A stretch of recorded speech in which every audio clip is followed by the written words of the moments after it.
నమస్తే. అనురాధారావు బాలల హక్కుల సంఘం ప్రెసిడెంట్. ప్లాస్టిక్ భూతము ప్రపంచాన్ని పట్టి పీడిస్తున్న సమస్యల్లో అగ్ర సమస్య ఇది.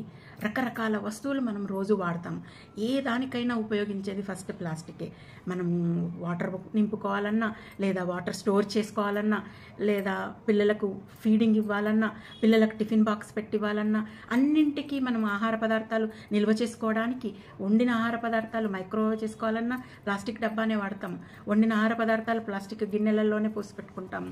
అంటే అది ఈజీగా మైక్రోవేవ్లో పెట్టుకోవచ్చు అనేసి రకరకాలుగా ఇట్లా మనం దైనందిన జీవితంలో మన చుట్టూ ప్లాస్టిక్తో ముడిపడి ఉంటుంది.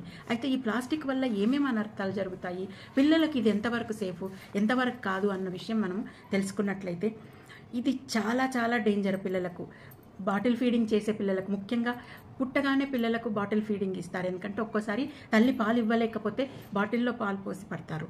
ఒకవేళ పిల్లలకి ఏదైనా అనారోగ్యం ఉండి తల్లికి ఏదైనా ఇబ్బంది ఉన్నా ఇద్దరిని వేరువేరు ఉంచిన పరిస్థితిలో కూడా పిల్లలకు ఆకలిస్తుందని చెప్పేసి బాటిల్లో పాలు పోసి తాపిస్తారు. సో బాటిల్ ఏంటి మరి? అది ప్లాస్టిక్తో తయారైన బాటిలే కదా. మనం రోజు 11.3 ప్లాస్టిక్ సూక్ష్మ రేణువులను పీల్చుకుంటున్నాం. మనం తినే తిండి, పీల్చుకునే గాలి, తాగే నీరు అన్నిట్లలో ఈ ప్లాస్టిక్ రేణువులు ఉంటున్నాయి.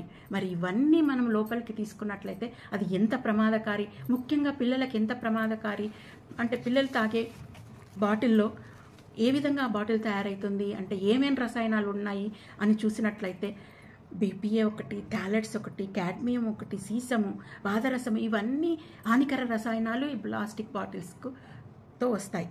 ఏదైనా వేడి చేసిన పదార్థాలు దాంట్లో పోసినప్పుడు ఈ రసాయనాలు ఆ పాలల్లో కానీ ఆ నీళ్ళల్లో కానీ కలిసిపోతాయి. బాటిల్ ఎప్పుడు కూడా వేడి చేస్తే ఈ రసాయనాలు అందులోకి వచ్చేస్తాయి.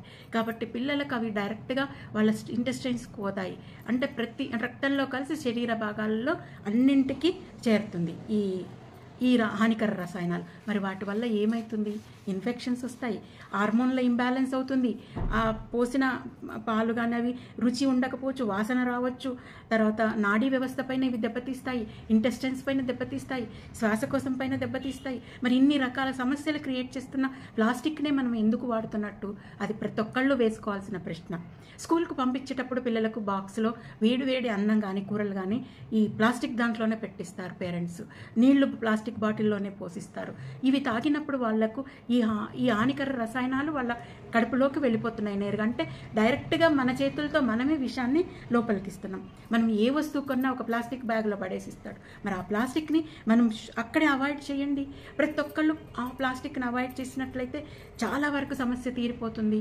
పిల్లలకు బాటిల్ ఫీడింగ్ చేయాలి అంటే గాజు బాటిల్ వాడండి, లేదా గ్లాసు ఈ సీసం అది కానీ లేదంటే స్టీల్ది కానీ బాటిల్ వాడండి. పిల్లలకు టిఫిన్ బాక్స్ పెట్టేయాలంటే స్టీల్ బాక్సులు ఉపయోగించండి. Avoid plastic bottles, plastic boxes. ఇవి చేసినప్పుడు ఖచ్చితంగా మార్పు వస్తుంది. ఖచ్చితంగా ప్లాస్టిక్ వాడకాన్ని స్లోగా మనంతలకు మనం వాలంటరీగా తగ్గించుకోకపోతే రాను రాను ప్రమాదంలోకి మన భావితరాలను మనమే పడేసిన వాళ్ళం అవుతాం. ఎందుకంటే ప్లాస్టిక్ భూమిలో కరగదు, అది నీళ్ళల్లోకి చాలా వేస్టేజ్ సముద్రంలో కలుస్తుంది. అక్కడ కూడా ఆ అక్కడ సముద్రంలో ఉండే జంతువులకు అది పెనుభూతమే కదా, అది చాలా హానికరమే కదా, పర్యావరణాన్ని ముంచుతుంది, అది కాలుష్యంగా మారుస్తుంది. సో ఇంత కాలుష్యాన్ని మన చేతులతోనే మనం చేస్తున్నామంటే అందరూ కూడా తమ బాధ్యతగా ప్లాస్టిక్ని అవాయిడ్ చేయాలి. ప్లాస్టిక్ మహమ్మారిని మన దగ్గర నుంచి పారద్రోలాలి. ఖచ్చితంగా ఇది ప్రతి ఒక్కళ్ళు అమలు చేయాల్సిన విషయం. పేరెంట్స్ ముఖ్యంగా పిల్లలకు ఫీడింగ్ ఇచ్చినా, టిఫిన్లు పెట్టినా, ఏం చేసినా ప్లాస్టిక్ మాత్రం ఉపయోగించకండి. Please avoid plastic. Thank you. Please subscribe my channel. Support చేయండి.